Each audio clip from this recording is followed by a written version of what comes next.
crafties, they will be making an origami paper box. So to make this origami, you're gonna need to fold up your paper like this. Next, you're gonna unfold it, turn it around, and do the same just on the other side. Make sure that you're really making these folds nice and tight.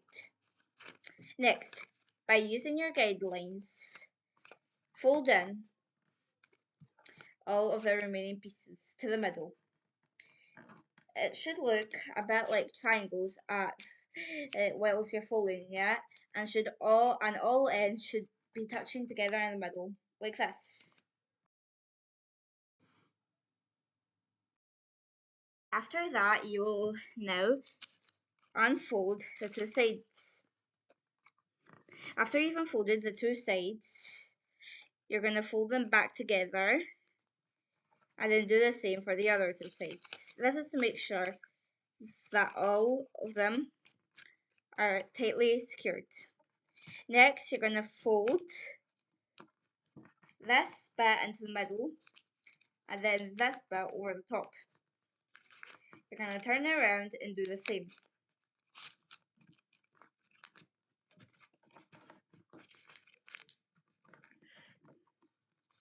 Now, your sticky notes should look a bit like this.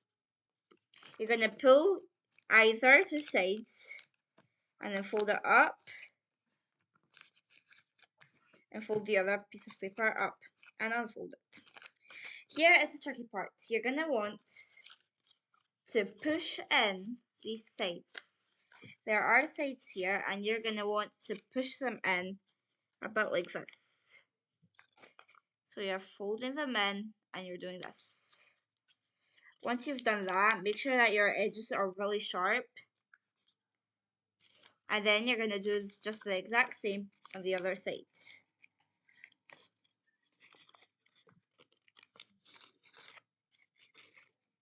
Then, after you've done this on the two sides, you're going to fold in just this little bit to make one side. Next, for the other two sides, you're going to do exactly the same. Just folding it in, making sure that your edges are really sharp, and then folding the middle part in. And that's you achieved your mini box. You're going to now repeat the same process, and I'm going to give you a bit of time to do that. If you would like to, you could stick them back together by using tape. Personally don't, because I want just cute little boxes. Bye!